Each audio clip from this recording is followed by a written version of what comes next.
Welcome to the Dental Brief, the world's direct, right-to-the-point podcast produced to get you the information you need to learn and grow your practice. To learn more about our guests and find links to information discussed on our show, visit our website, dentalbrief.com. On to today's episode. Hello, everyone. Welcome to another episode of the Dental Brief. I have with me our special guest coming to us from the northwest part of California, the Bay Area. Say hello, Dr. Ronni Brown. Hi, Patrick. How are you? Hey, I'm terrific. Having a great day here. I'm very excited to have you on. I love what we're going to talk about today. I think our guests or our listeners will too.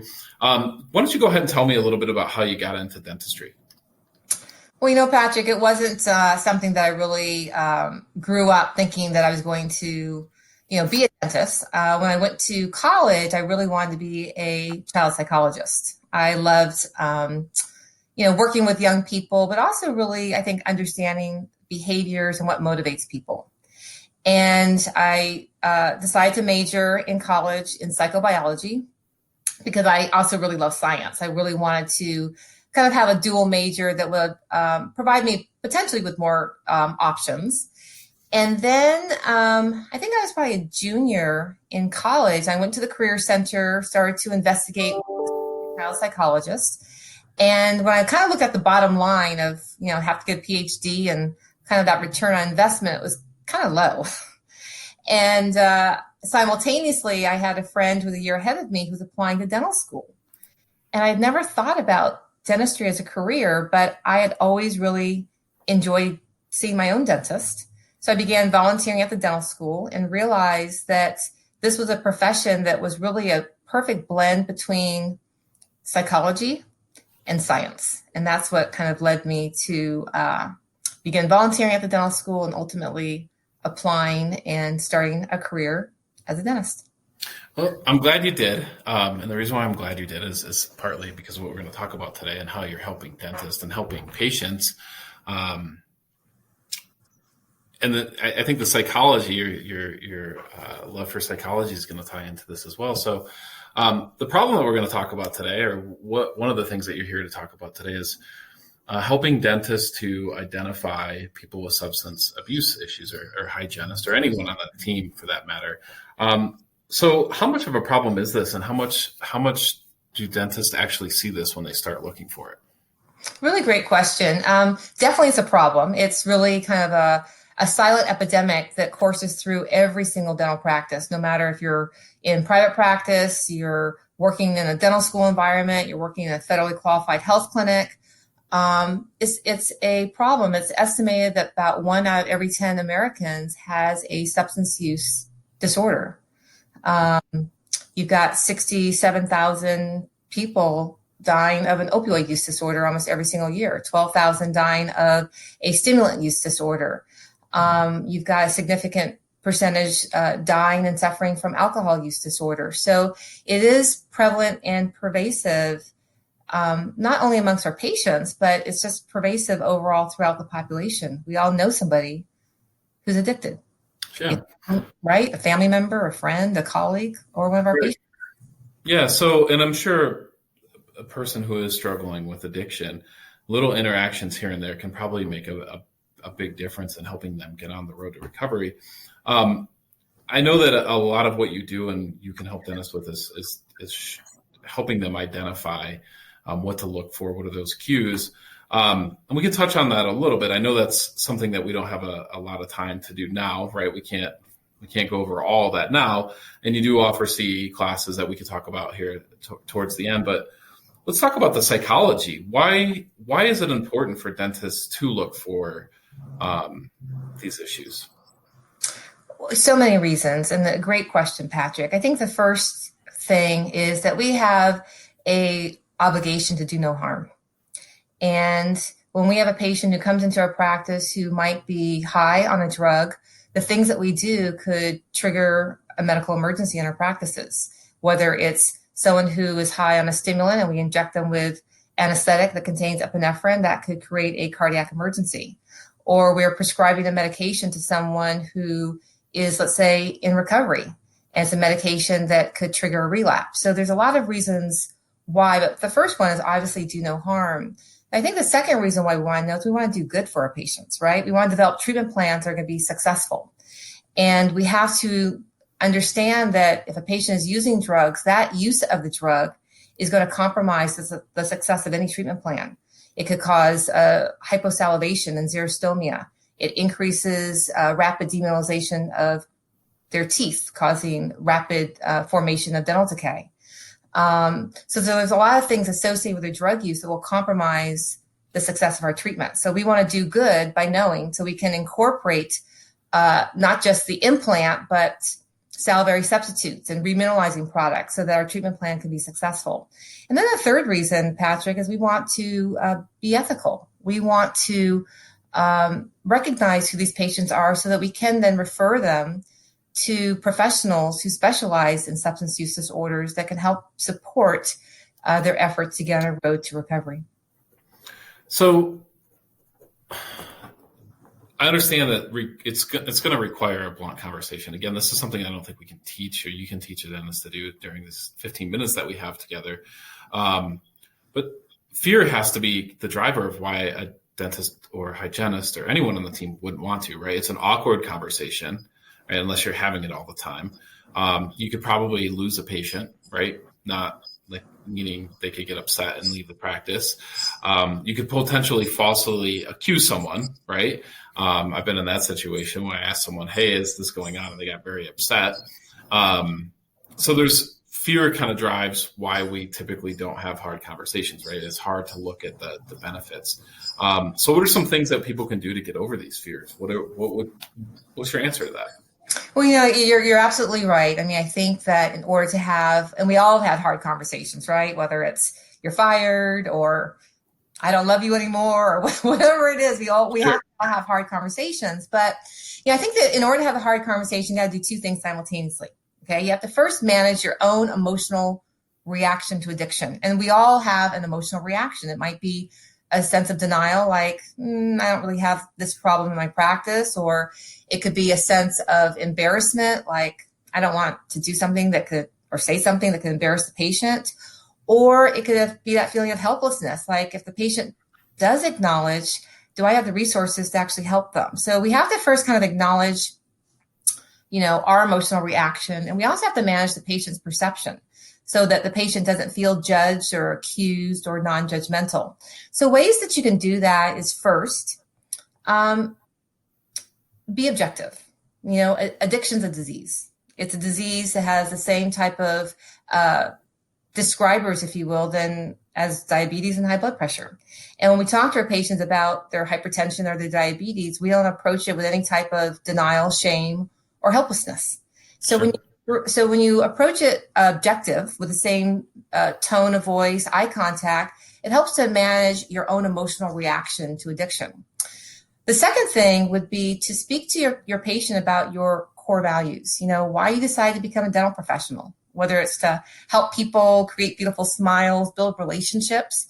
Because when you weave that into the conversation, like, Mary, I chose to be a dentist. I want to help create a beautiful smile. I want you to achieve optimum oral health. And I know that there's challenges and experiences that all my patients have that sometimes get in the way of that. And the reason why I was asking you if you have ever used, let's say, methamphetamine, is that information allows us to work together so that we can build into a treatment plan that's going to help to support you and also support our mutual desire to create that beautiful smile. When you share your core value, it manages your patient's perception of why you're asking the question and replaces the feeling of being judged with your desire to help and care for that patient. Does that kind of... Yeah, it does. Let me ask you this, though. How many patients are honest about that, or are going to be honest about that? And then what do you do if you know they're clearly, hey, it's very clear that you have a drug problem and you're not being honest about it? How do you handle that? And let me just back up a little bit. If you look at health intake forms prior to legalized marijuana here in our state in Colorado, the amount of people that said no, that they didn't use marijuana, compared to just months later when marijuana became legal in the state for recreational uses, those numbers on health intake forms went way up. Also, people people will lie about alcohol use too, right? How much they actually use. If someone says they have a couple of drinks per day, that probably means 4 or 5 drinks per day. So what do you do if it's clear that they're not telling you the truth? Okay, well, let me unpack that because there's a lot of. There is a lot of there. Yeah. Okay, so the first thing is, on a health history form, that question, do you have a history of substance abuse, should be on the health history form. And it's important, and we can talk about that later. But there has been multiple studies and systematic reviews that have actually shown that patients, when asked on a health history form, with about 70 to 94% of the time, will accurately self-report a history of substance abuse. I can attest to that because in my practice environment, the majority of my patients check that box, yes. Now, of course, you're not going to capture everybody, and you are going to have a percentage of the population who will deny substance abuse, even though there's clinical or behavioral indicators that they are using. Once again, you can still approach the conversation with, if you see oral findings, teeth that are blackened or severe rampant generalized caries that has a very unusual presentation, or even behavioral manifestations, you still can approach it with, this is suggestive. Or, I've had patients in the past who share with me, let me back up. You can say something like, this pattern of decay is really common with patients who have shared with me that they've used methamphetamine. Have you ever used the drug? And by doing that, you're letting the patient know you've seen it before. Sure. You've had patients who felt comfortable with you to share that information with you, and they trusted you in sharing that information. So you can weave that in, and you can always build upon it. Even if they don't acknowledge it during that conversation, you've opened the door for future conversations. Yeah, that's very, very smart. So limited time, as you know. I want to encourage our users to do a couple of things. First of all, I want them to check out your book. It's called The State of Decay, right? It's a guide to understanding and treating meth mouth. Meth mouth is in quotes. Tell us a little bit about your book, just a little bit. I wrote the book, and it's available on Amazon. Once again, it's called A State of Decay, Your Dental Guide to Understanding and Treating Meth Mouth. This is a really easy read. It's a very conversational read, but it really walks the reader through my own discovery with my patients about trying to understand what this pattern of decay was, and then leading them into some research that I did that was published later on in the Journal of the California Dental Association. But it's a very easy read. It gives you practical tips. I mean, you could read this book in a day. You could read it in a week. But it's going to, I think, make a difference because it provides the reader with action-based items that they can walk back into their practice and do. What should be on that health history form? What questions that you ask? Office policy that you need to have in place if you have a patient who's under the influence. Treatment strategies. Recognizing your own angst and pain points around having these conversations. So it's a very easy read. And I highly recommend for anyone who wants to gain a higher degree of mastery to pick up the book or attend one of my workshops. Yeah, and even if I think, you're in a practice that maybe you don't see much of this, I think this is, the more you learn, the more you can be part of a solution, right? There's a significant problem with substance abuse that we've been trying to tackle in this country for forever. And, I think every little cog in that wheel can help. So just learning more, I think, is terrific. Speaking of learning more, you have a workshop coming up. It's called, remind me, it's Breaking Through Workshop, right? Yes. And it's available for this as well, correct? Yes. So I have 2 workshops coming up. One is March 5th and 6th, and the other is April 30th and May 1st. It's a 12-hour over 2 days with CE credits attached, but it's going to be a dynamic and interactive and engaging and quite honestly fun time where we're going to be able to do a deep dive into really creating a plan for the dental team to manage patients who present to their practices with a methamphetamine use disorder. And as you mentioned, Patrick, this is not going away. Right. COVID pandemic is colliding with our substance abuse epidemic here in this country. We're seeing patients with more social isolation, anxiety, people expressing more feeling of sadness.